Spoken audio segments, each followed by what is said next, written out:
Adventurers awaken suddenly in the middle of the night.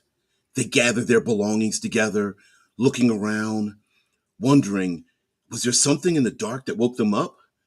But they feel rested, yet they can hear the silent and motions of small animals that nocturnally maneuver through the night. But one of the player characters, maybe one that's has some relationship with celestial events or nature, and realizes that no, it wasn't a mistake. It wasn't something strange that awakened them. They should have woken up with the sun rising in the east. But instead, the sun hasn't risen at all. So today is the day of the long night. So, guys, let's top off with our mind fuel and get ready to roll. Intro, please.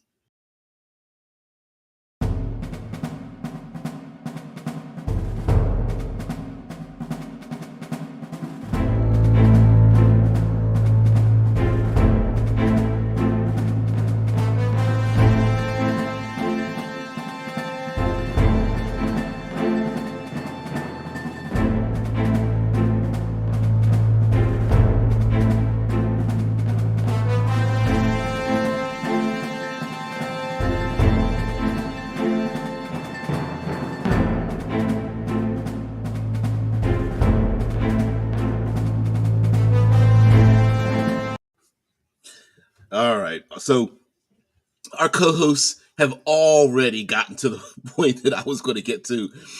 So today, on the day of the long night, is a day where the sun doesn't rise for at least 24 hours. Now, in your own setting, of course, these are all prompts. This is a way for us um, to be inspired by an idea that maybe there's a portion of your setting where the sun, at least for these people or the ones in this region, the sun does not rise at all. It could be some form of geological event. Maybe they live within a mountain valley where, despite the fact that they believe the sun might be rising, they never get to see it. Or there is some other arcane event. Maybe the gods on this particular day, as in a role playing game that already exists within the Ring of Fire. I see a squad. Within the Ring of Fire, that each day is a throne that one of the gods or demigods or elder beings sits upon, and on that throne, that day is theirs. And on this day of the long night, uh, within the calendar of within the Ring of Fire, there are 3 days, 3 full days where the sun does not rise, and this might be one of those. Now, of course, it's possible, like a solar eclipse we have on Earth, that this might just be a celestial event. Maybe you have multiple moons, or the for some strange reason the way the planet turns. But we don't have to follow physics at all. This can just be the day of the long night, and we have a lot of examples with this. Of course, using the role playing game within the Ring of Fire, this happens because of it, the how the celestial events are set up. And so this might not just be a simple matter of, oh, well, I guess the sun doesn't rise, no big deal. There might be things that lurk in the dark that might stretch their arms, yawn a little bit and go, yeah, this is at least 24 hours where we get the party. There's a movie, there's, of course, we got to go with Dead Man here. Yeah. The Hollywood movie, Pitch Black or 30 Days of Night. Now, 30 Days of Night is one that I had thought of as a kid when it comes to vampires, because it's a movie that takes place in the far Arctic North where the sun does not rise for at least 30 days. And so you have these monstrous vampires. These aren't the sparkly, cute looking vampires. These are the ones that don't bother to wipe their mouth after they eat.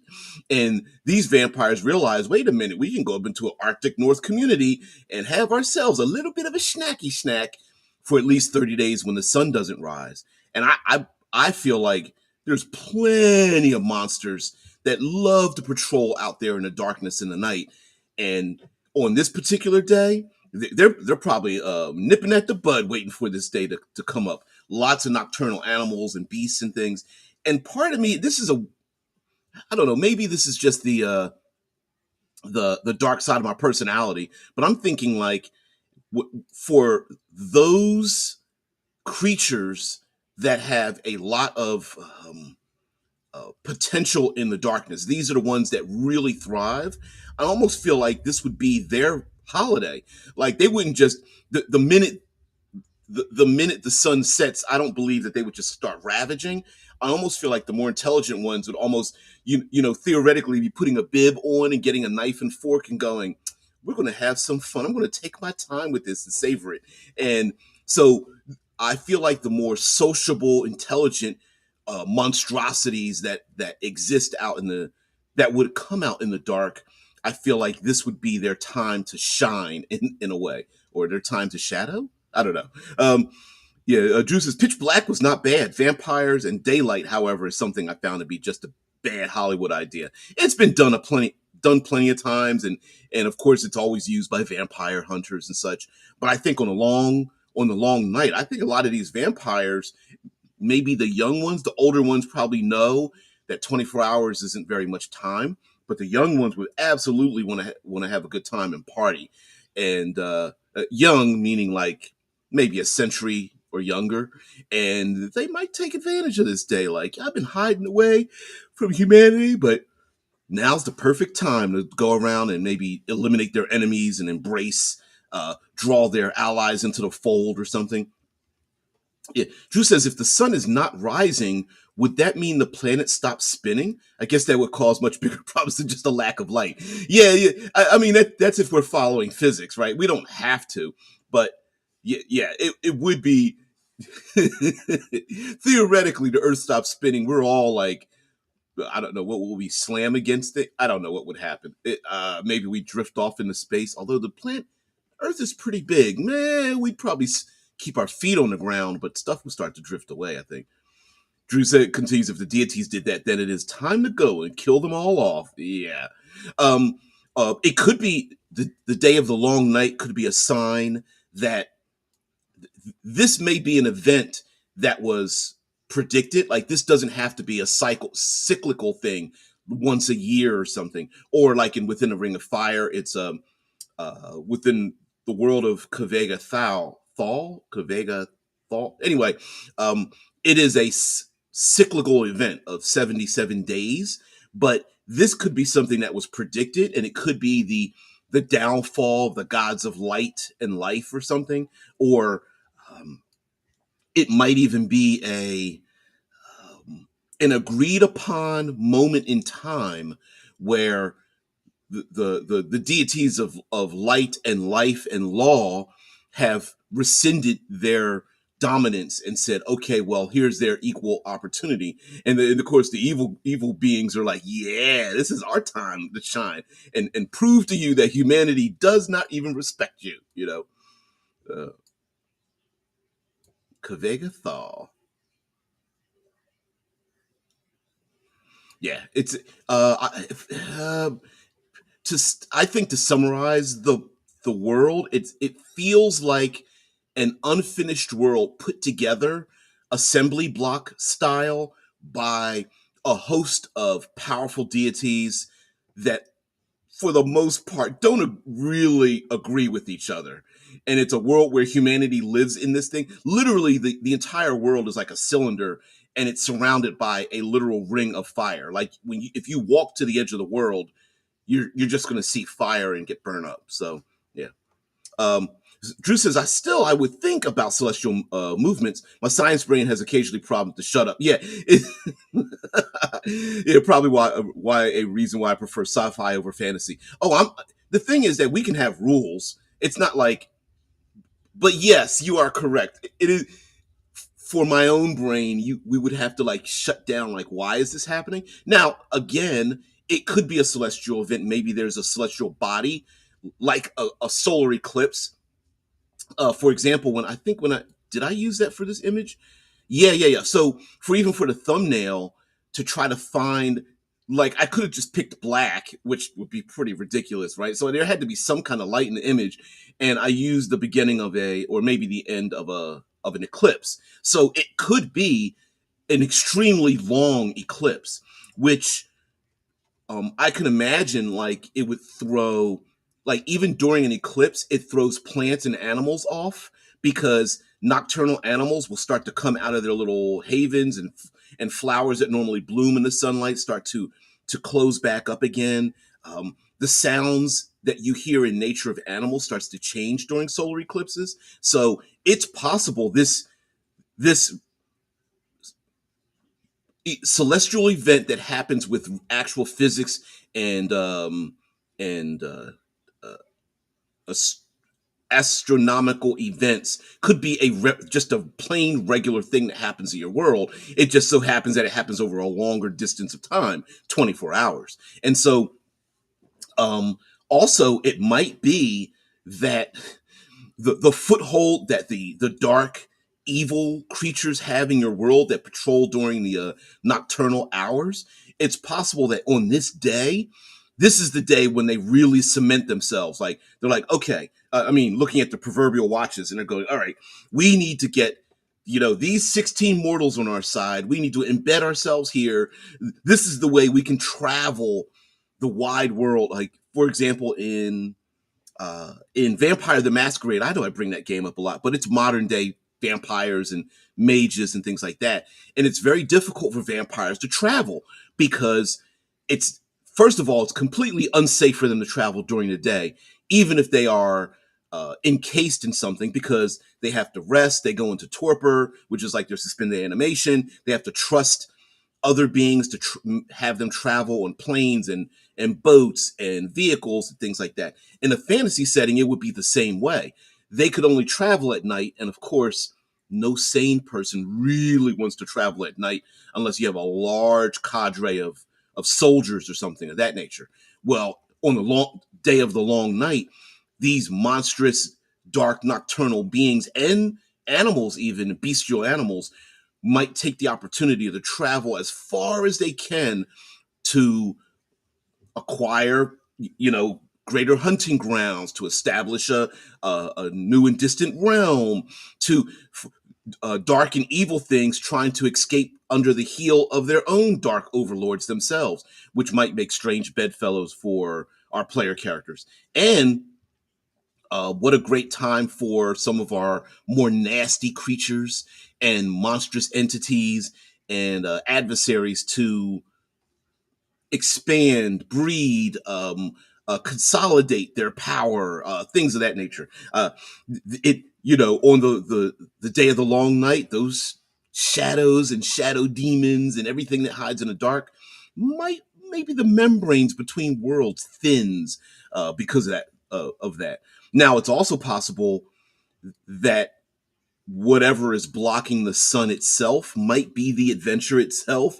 Like maybe it's been predicted that on this particular 12-year cycle, 75-year cycle or something will block the sun for 24 hours. And that very thing may be where the players need to go. Maybe it's a large object, a moon-sized mega dungeon that they have to adventure into.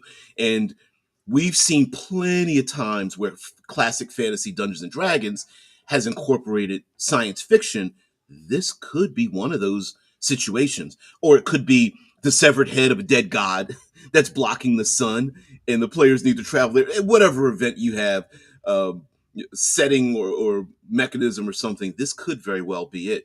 Also, who's to say that the day of the long night actually ends at any particular time?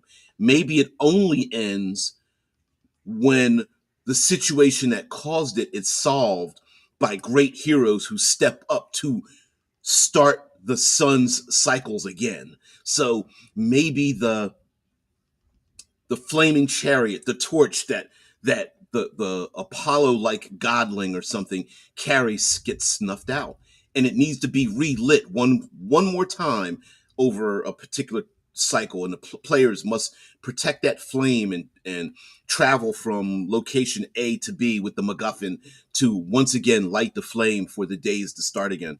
And so maybe the long night might just be un undefined. It could be 2 hours or it could be 3 months.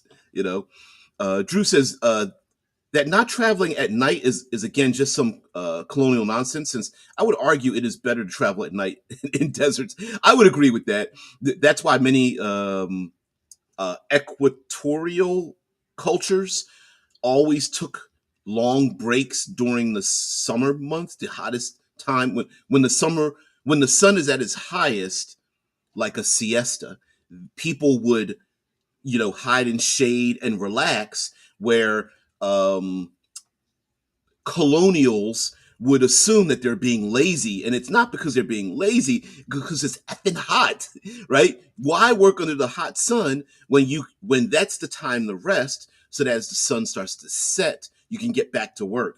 Although I did remember listening to a podcast where it talked about people who would um when they settled the states, that in the middle of the night people would awaken in the middle of the night and gather together or something. And I remember listening to that. They said that like taking naps was a common thing, and it wasn't like an 8 hour sleep. People would actually sleep for short periods of time more often, and then awaken, and then sleep for short periods of time and awaken through different cycles. So, but it's possible.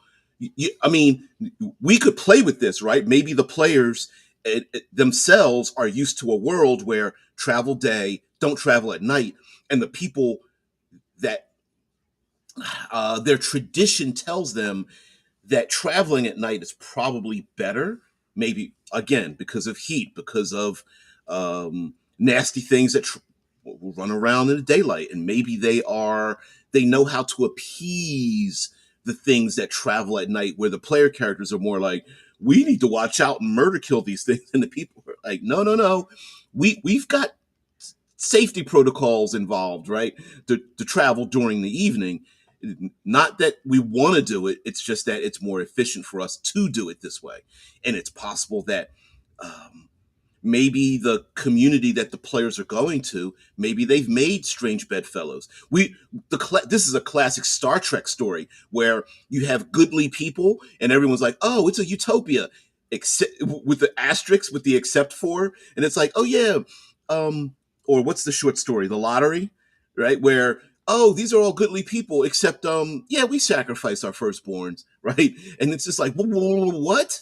And on the day of the long night, maybe they're asking for the promises of those sacrifices, and those sacrifices not might may not even be like death and destruction.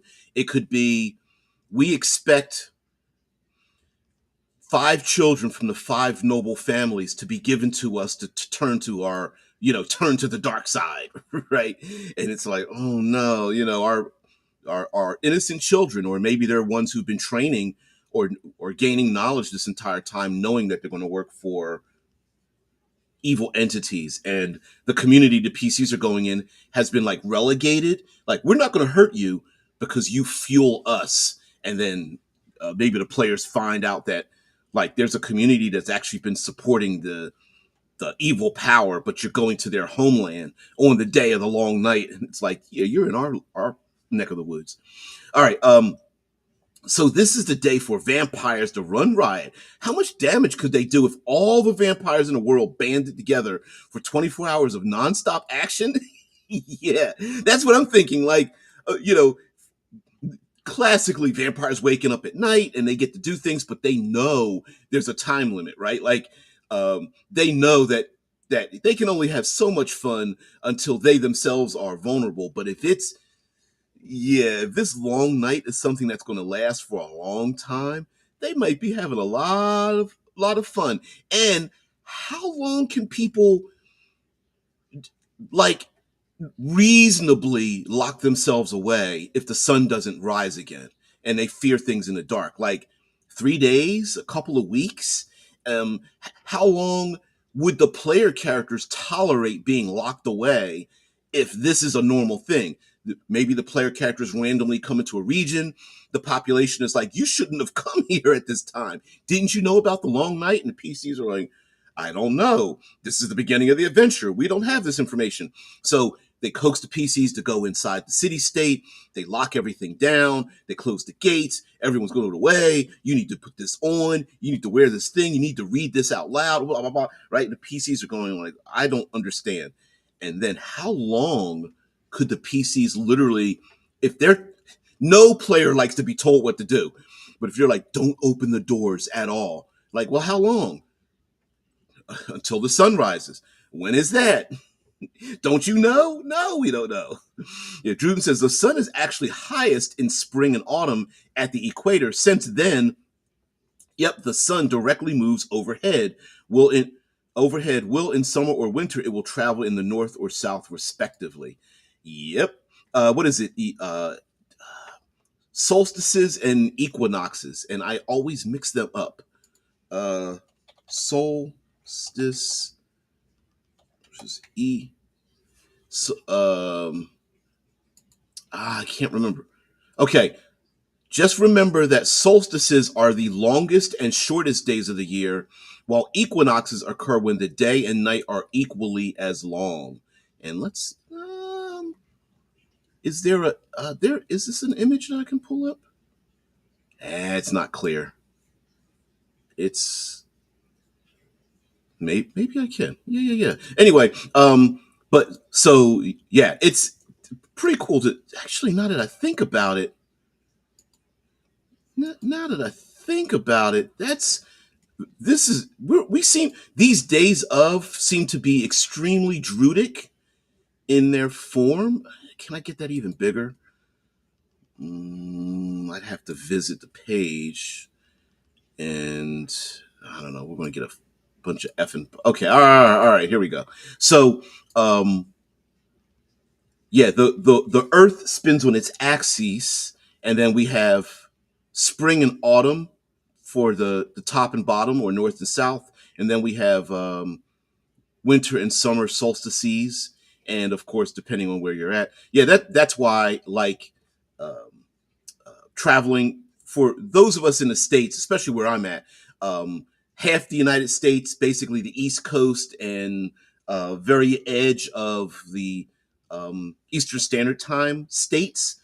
It's easy for, not easy for us, but it just makes more sense for us if we want to go on a warm weather travel. We just travel down south into the Caribbean, and even for myself, going down to the Caribbean, yeah, uh, despite the darker skin, we still get sunburn because the sun just has a greater impact. It's more overhead, less cloud cover, things like that. So, uh, but yeah, let's turn this off here.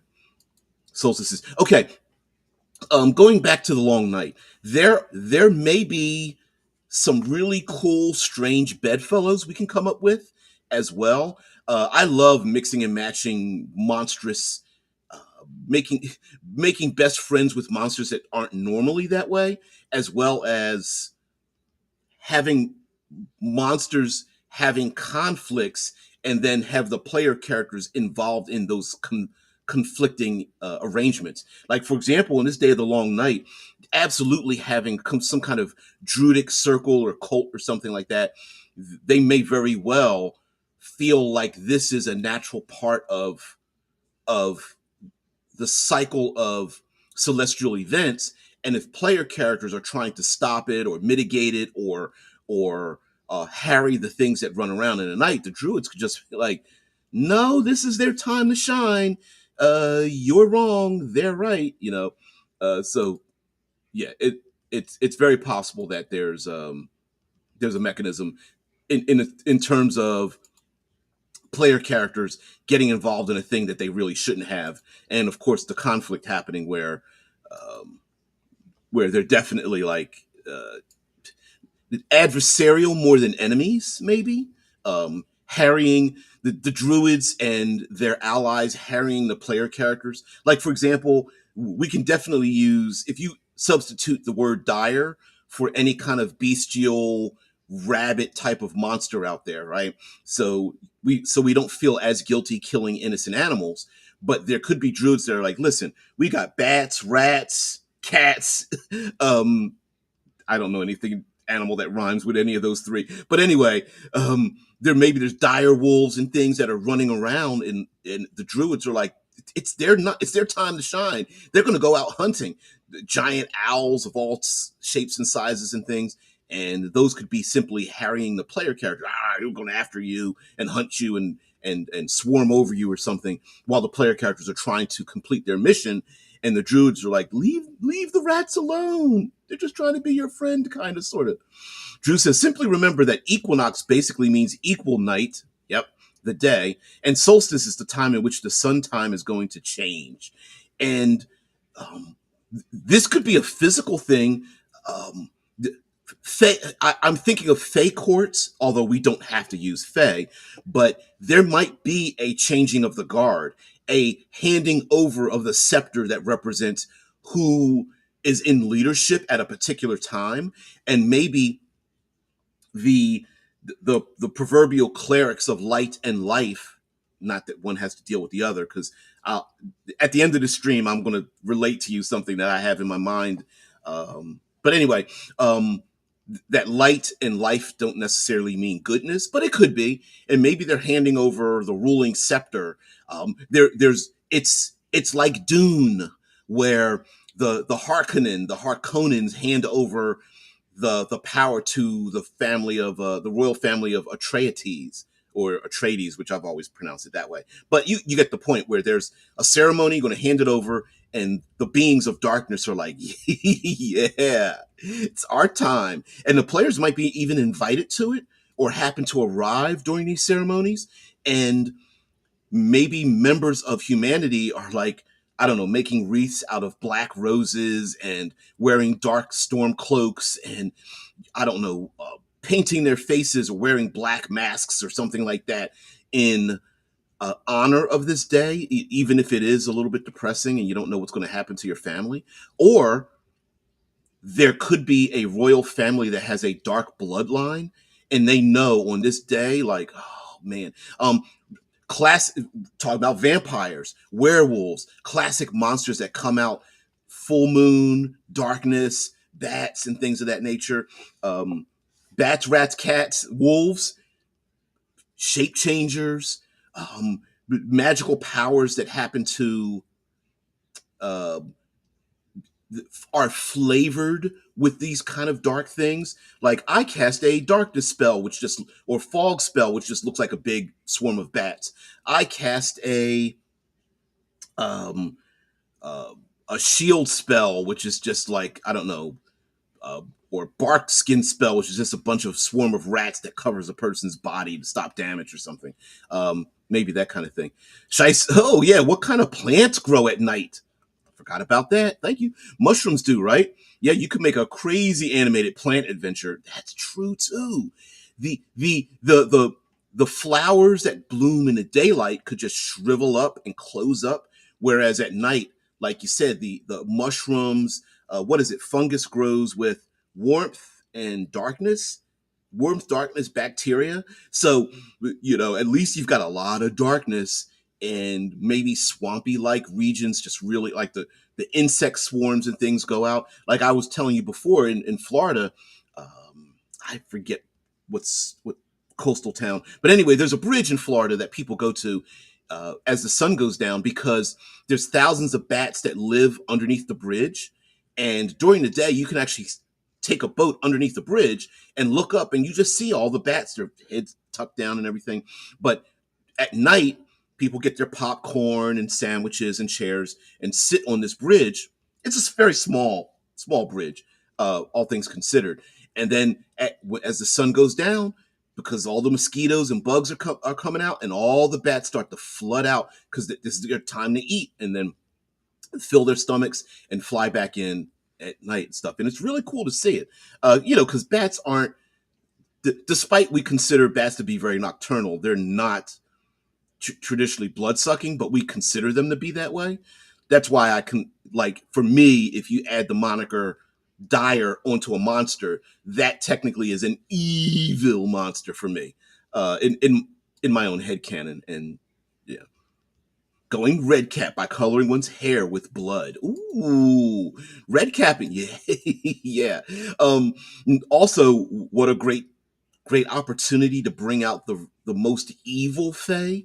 Um, we often, I guess, in my own head canon, I often think of Fae creatures as being chaotic but neutral in their demeanor. Like they don't necessarily want to cause harm, but there's a lot of evil Fae creatures out there in mythology and stuff. Like all those, all the nasty childhood rhymes and fables and things.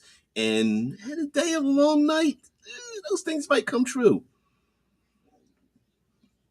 Yeah, Shai says, "Oh, light being evil. Yeah, that's a big one in within the Ring of Fire. Where the hell is the dominion of the god of light?" And I think there's something like that in Babylonian mythology too, where light is not necessarily evil.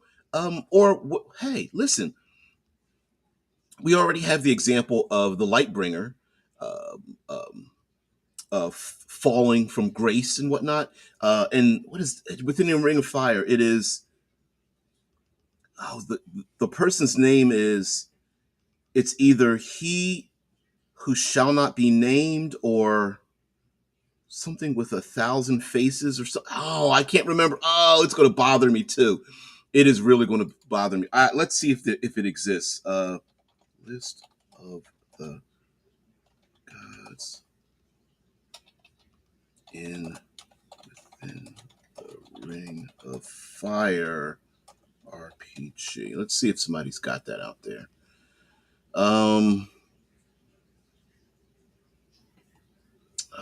Wow. I don't think. No, Dungeons and Dragons. No, no one's done it. No one's done it. Yeah, yeah, yeah. We've got images. No, no. There's sorry. I was trying to look it up. I've got the book, but then I have to get up, go find the book, and blah blah blah blah blah. So, but no, I uh, and there is a real Ring of Fire in around the Earth too. But yep, Book of True Names. Oh well, I thought I could find it anyway. He who has many names. Thank you very much. Yeah, he who has many. Oof. Oh man. Yeah, he who has many names. Yep. Yes. Thank you very much. There.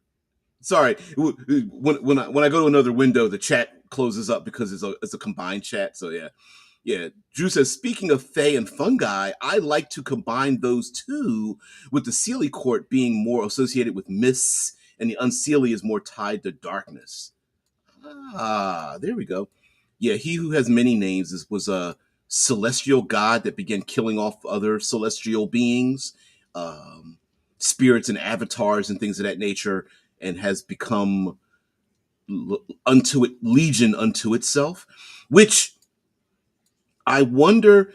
This may be a little bit difficult to run, but I could see this being very interesting, where the players are on the outside of a dominance of different evil forces of darkness vying for control on the day of the long night, and the player characters themselves are getting pulled into, like, if you're not with us, you're against us kind of deal. No matter how many times the players um no matter how many times the players are like, we want to be completely neutral or whatever. Yeah, also that is why they do not like iron, since iron has properties that repel fungi. That's very awesome. So it could be like, for example, you may have a faction that's rising up the what's the mushroom people?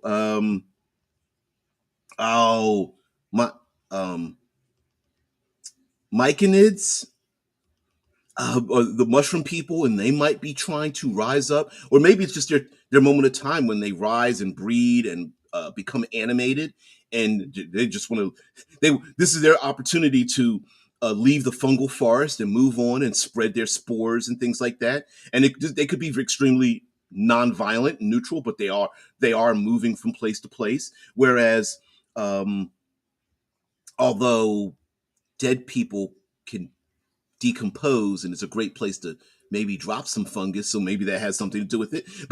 But there may be also shadowy entities out there, and there may also be predatory animals out there, and of course giving them sentience and um, bipedal and giving them life and whatnot may be a thing that comes about. Like maybe are the shadows of individuals are animated and drawn into a conflict of people, and those shadows might have memories or personality aspects of, say, the player characters. Maybe the player characters own shadows become living shadows that are part of a larger cult. The PCs are like, should we get back our shadows? I don't know if this is a thing. And there could be conflicts in the streets, people getting used and abused in this conflict. And they're like, look, we're just trying to lock our doors and stay out of this. Lighting fires and mirrors in their homes to get as much light as possible. There's a book series by C.S. Friedman, Cold Fire Trilogy. Cold Fire Trilogy. And images here. What are the book? Black Sun,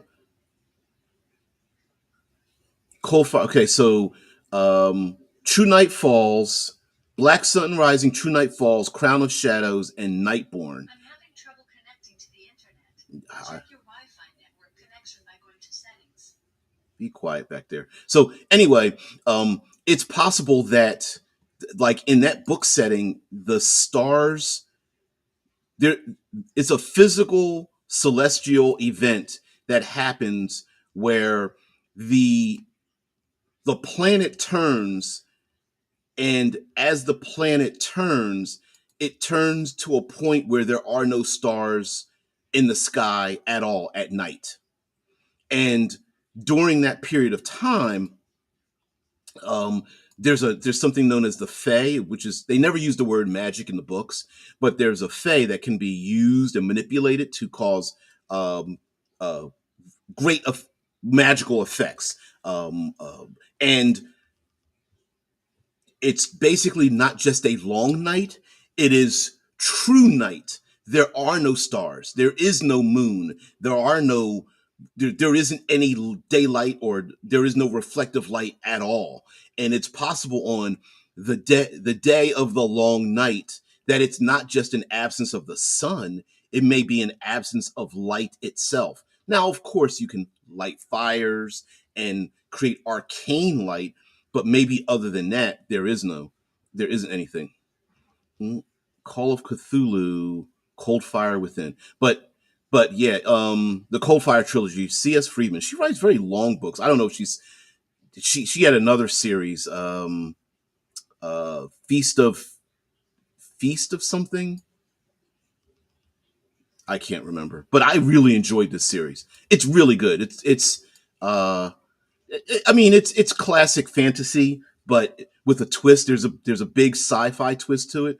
Um, I love the images on the books. I forget Whelan, the artist that did plenty of these. Uh, let's see if I can visit this page here if it'll show up anything.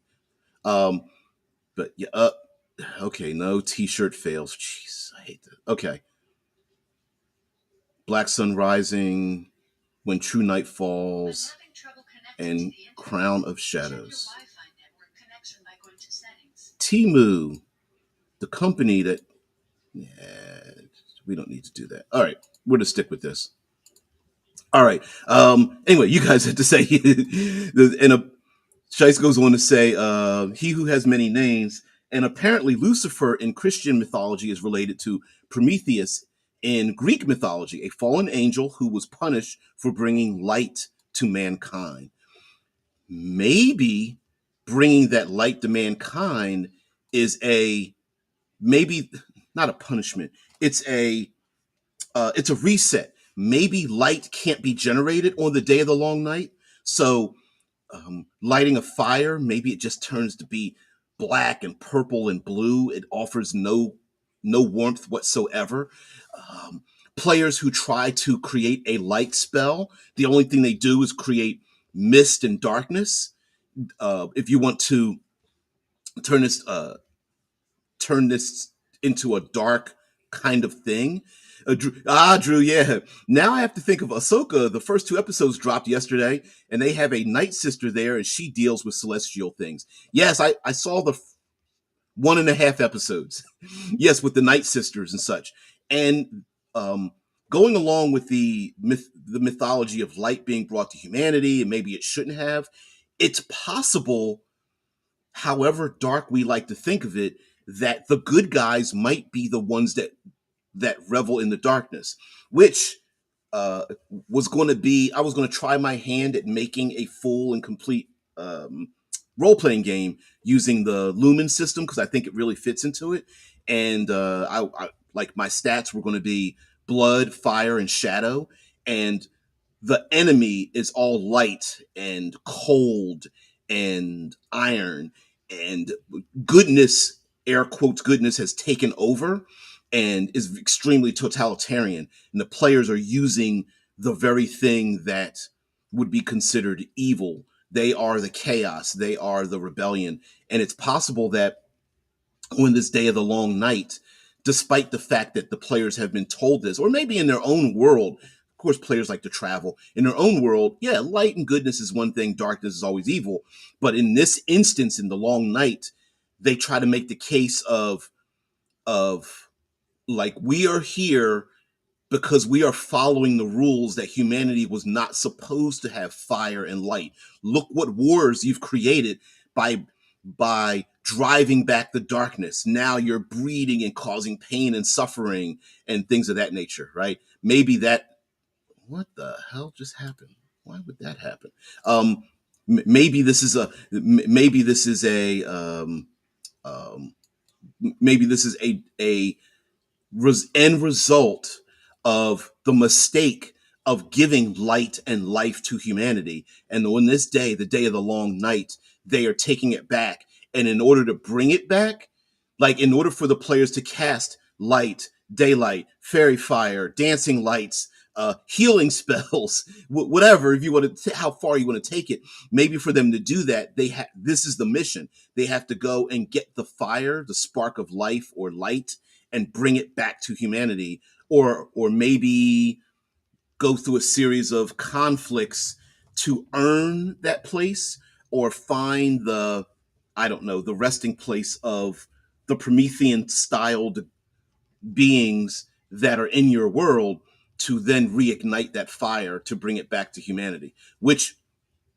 I could see, if they're not allowed to start fires, that would be pretty harmful, because then you wouldn't be able to, of course, if the sun doesn't rise again, then of course you have the situation where you have all the nocturnal animals running around, all the beastie beasts, no way to navigate in the dark, no way to warm the hearth, no forges, um, no way to cleanse things, no way to read at night. So it's possible that if on the day of the long night there isn't any way to artificially create light, and I think that'd be very awesome. Also, we can take, we have ourselves not very many, but lots of powerful, goodly creatures and monsters who have like radiance and light, and we could just start to yeah, we didn't start the fire, which depends on which version of that song, right? Um, there's the original Billy Joel, and then there's the new, which group just did the new one? Yeah, got to make sure Infravision. Yeah, it's possible that ooh, would Infravision? Infravision might work. Actually, it might work more than a little bit. Uh, for you youngins out there, Infravision was the original dark vision, and it was literally being able to see heat emanations, much like the classic Predator movies where you would see heat emanations coming from behind walls and where your footsteps would lie, and I like that. Oh, got to make sure infravision doesn't work. Very much so. Okay, okay. Um, Although maybe the warmth and light that's within all of us starts to fade away a little bit, and the external the external of not having light is an internal where we start to like feed upon each other, and it's the opportunity for the dark beings going like, I told you. See, their faith, their faith in goodness isn't as concrete as you think it is. Turn off the lights for just a little bit and watch them start to eat each other, right? Yeah. Any seeing in the dark on the day of long night must be prohibited, um, unless you twist it, um, and anything that you can see sees you right back. um, I once had an adventure where the players went into a plane of existence of complete darkness. So they go into another realm. Is it Fallout Boy? Thank you, there, Dead Man. They go into another realm where the entire plane of existence is nothing but darkness. There is no way to create light. You just don't see anything at all, unless you try to create it arcanely. And if you create light or can see in the dark, the thing in the dark looks back at you. So when the players are navigating this realm, they just feel random things. And I ask them from a list of things like, what do you feel? Do you feel scales or fur or rock or stone or liquid? And then whatever they feel, that's the thing that's in the darkness that might go after them and such. Even though when there's no light, whatever they feel in the darkness really isn't there, or it is, but it just rubs against them, but they don't know what it is until it's formed by being able to see it. So you could punish, maybe this isn't isn't a nice thing to do, but you could punish the players like, yeah, everything you see looks right back at you. You're targeted. And the humans are like, sweet, I don't have dark vision. That means they're not going to attack me first.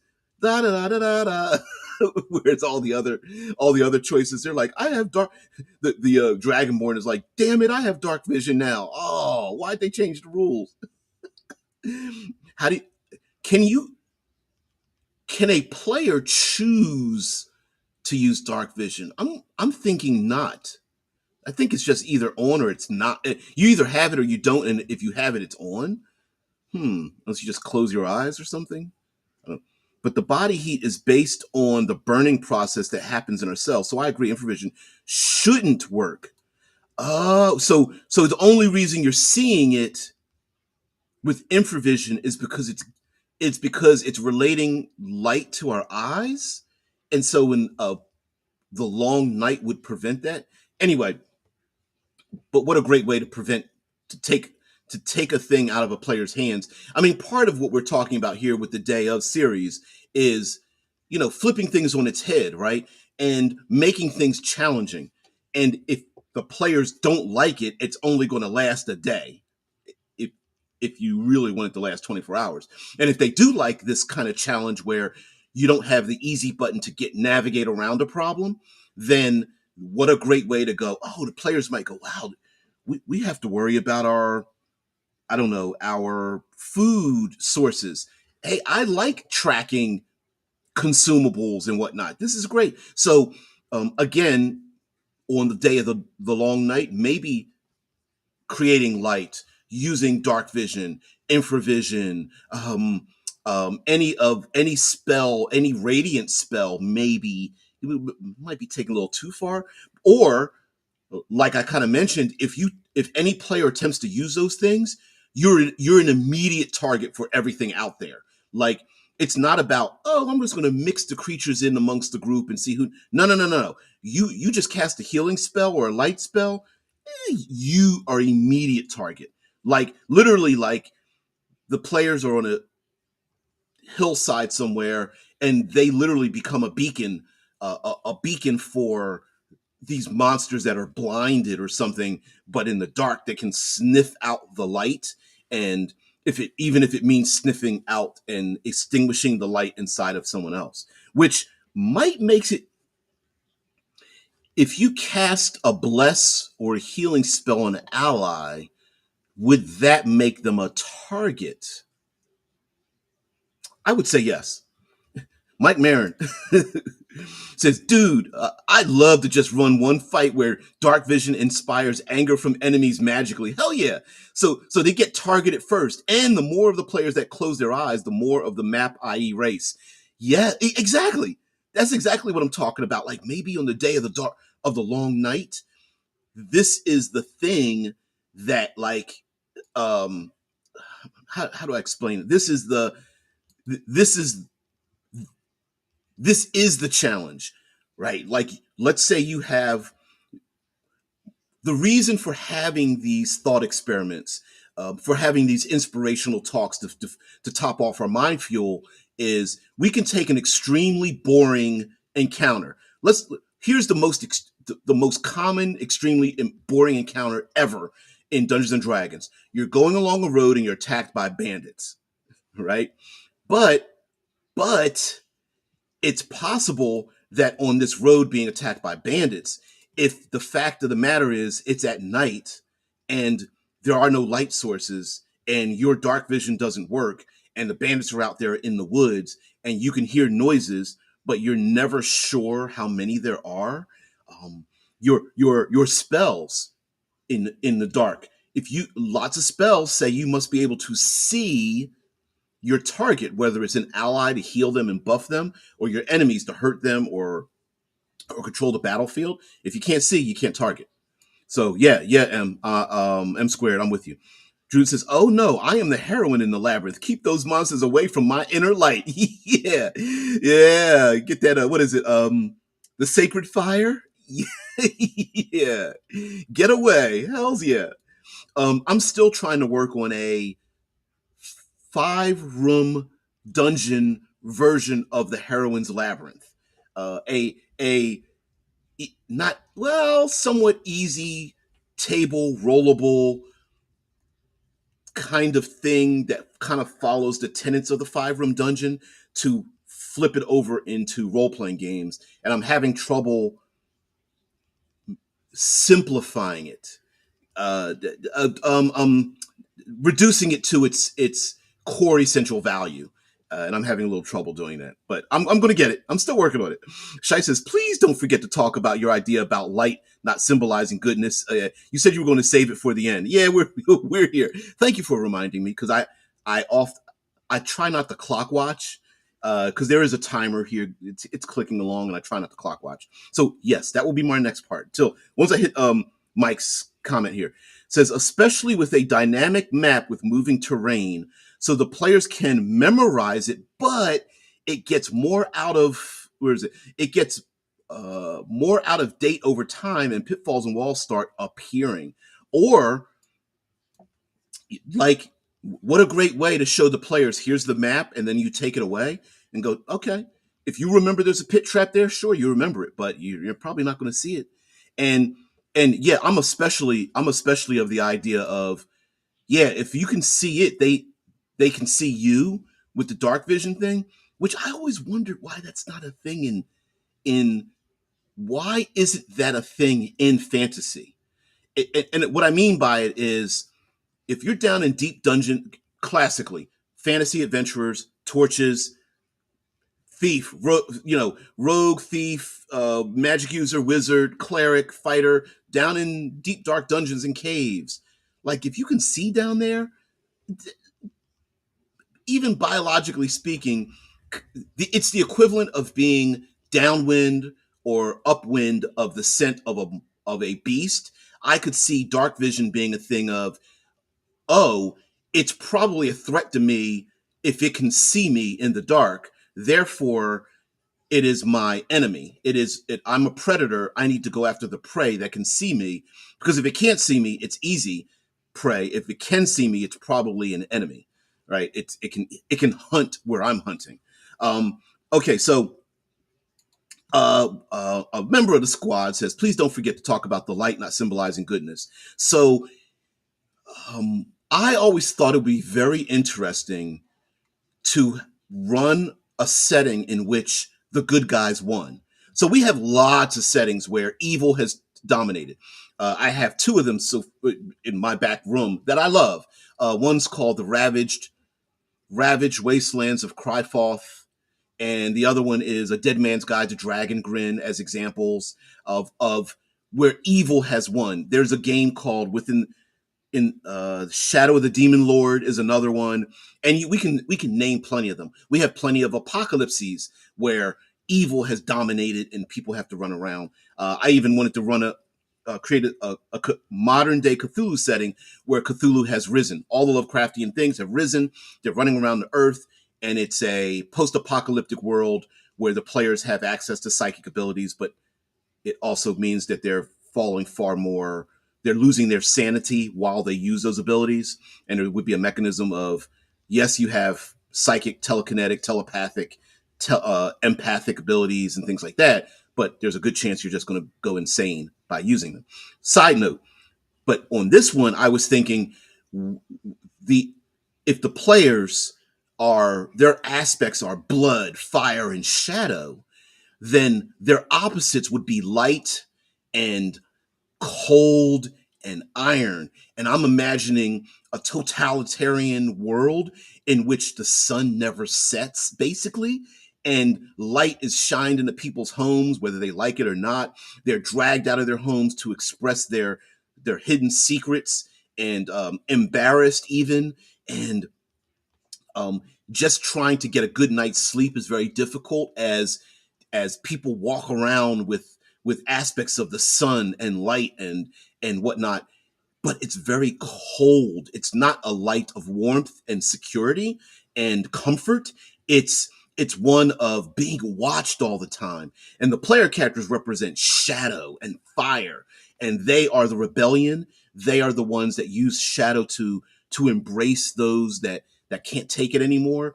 That every small minor fascist rule in this world is being used against the population, and the PCs are fighting against it, and they're strangely trying to bring about shadow to a world where they almost trying to return that balance. Part of it would be that in I was thinking in a way those players would be yeah. And so 1984 is a fantasy setting. Yeah, basically. Absolutely. And of course the players would be trying to rescue people. There would be missions of trying to stop the avatars of this continual light that's happening. Yeah, very much Drew. Yeah, that anyway. And of course the heroes are badasses. And but they, in a way, I did want to make this push and pull where the players sometimes need the light. For example, um, I was it would be illegal for the population to start fires. There are no forges because the enemy is all about light and coldness and iron. So they hold the weapons, they hold the light, but if you start fires, if you're a person that's like trying to start a fire at home in the hearth, all the hearths are cold, and things like that. The players have the fire to create forges so that people can make weapons and things like that. Yeah, and I was going to use the lumen system for it because it very simplified. I was like, oh, that makes it very simple for me. Yeah, I didn't think about that. It's been in my head for a long time, and I thought it would be counterproductive. Like it clicks a thing in the brain where it's like, well, isn't shadow and fire and blood seem kind of evil? I'm like, yeah, but it would be kind of cool to be the heroes. And I'm not saying that the players are evil. I'm saying that they're the good guys. They're just using what the people of light consider evil, or maybe used to be evil, or whatever. And it's a big flip around, like, in commonly in fantasy we consider demons and devils and darkness. But I was like, well, what if the good guys won? What would that world be like? And it probably would be just as bad. I'm thinking it would be just as bad. Yeah, thanks, Drew. Also, the oh, you got me you guys have me thinking about it. Um, where Mike is talking about having a map that disappears because you can't see it. What if in the day of the long night, things start shifting around by virtue of not being able to see it. So an example would be, how do I describe this? Perception makes reality is a saying that I've heard before, and meaning that the way people perceive their world, sometimes they perceive their world and then therefore overlay it with what they believe is there. And it would be interesting to go into a dungeon, or I'm using dungeon as an overall, right? You, because the players think something's there, then it is there. But when they leave it, it's not there anymore. When they come back, it, because they don't perceive it, it doesn't exist there anymore. It fades in the shadow. And then if they perceive something different there, it is there. Or an enemy that they're going against has their own perception, and the PCs understand, okay, well, listen, if we perceive something there first, then the enemy is at a loss. But if the enemy gets there, they perceive something different, and we're going to be on their territory. And now, how you would do that mechanically, I don't know. You could have random lists. You could have different kinds of features, maybe a positive feature list versus a dangerous feature list. And the two could kind of like combat each other. I could imagine, even if we go with the returning light to a dead world, um, the player characters might be running around, and the the reward for defeating the evil is that they are literally holding light to keep it out of the darkness. Maybe they are in orbs or gems or chests locked away, and the players themselves are trying to battle evil, capture these orbs, break them open, and it's the light that the players are able to use within themselves, with the caveat that the more light they use, the more danger will come towards them. So maybe they start collecting these things, waiting for the day of the long night to end, or they are giving them over to the population so that they then have light to use themselves or something. Yeah, I don't know. Yeah, Drew says, reminds me of the cave on Dagobah in Star Wars. You will only find what you bring with you, as Yoda said. Yeah, absolutely. Maybe the only thing there is what they bring with them, and that would be pretty interesting. Especially, listen, you, before we get out of here, if don't tell anybody, but if you really want to challenge your players, copy down all the stats of your player characters, reskin them, and make them the enemy. And maybe on the day of the long night, they fight the shadows of their former selves. So the paladin character fights a dark styled paladin. And you could always change up their height, weight, gender, appearance, dress, but still use the same stats. Players get pissed off at that. This wasn't the time I got punched in the eye, but it was close to it. I've had more than my share of table flips before, uh, role playing, because when we role played with a bunch of young folk, and we all had like street PTSD. We all had psychological issues living in the streets and stuff, and that was it. Yeah, like the Shadow in Prince of Persia. Yeah, yeah, exactly. Yeah, it's just like it's the shadow of yourself, and it's like, what? Oh my goodness, it's me. So maybe the day of the long night, people fear it because they fear the thing within themselves, which could spawn or breed things like shadows, shadow demons, wraiths, specters, banshee. We talk a lot about like spirit styled undead or something, but the day of the long night could also bring about monstrous creatures that are the internal aspects of individuals that they didn't want the rest of the population to see. And so those living embodiments of the darkness within other people might be spreading what the people would consider lies, but it might be mutated truths of the population. So maybe somebody's been holding um, secrets and lies about someone, or has committed some evil crime. Maybe I have to pull something out of my ass. So an NPC that murdered someone might spawn a bugbear that goes around murdering people.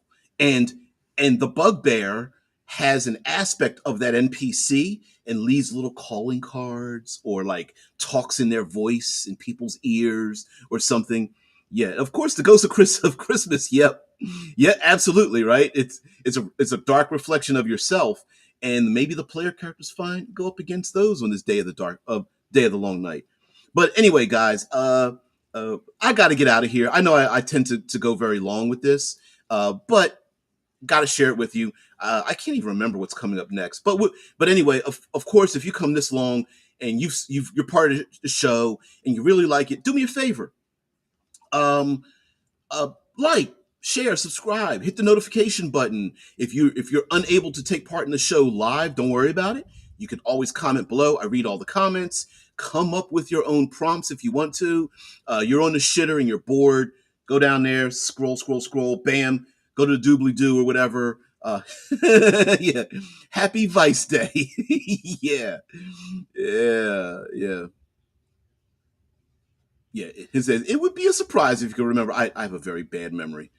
Happy Vice Day. That's I could go somewhere dark with that. So anyway, guys, thank you very much for being here, being part of the show. I really appreciate it. Maybe once some because we're going to head towards 30 days of this, so maybe I'll do a once a month like wrap up, like each of the days of, and let's do like a really short wrap up for each one of them. I'm not really sure how I'm going to do that, but anyway, thank you very much for being here on the day of the long night. I really appreciate it. You guys have a great one. I'll see you later. Peace.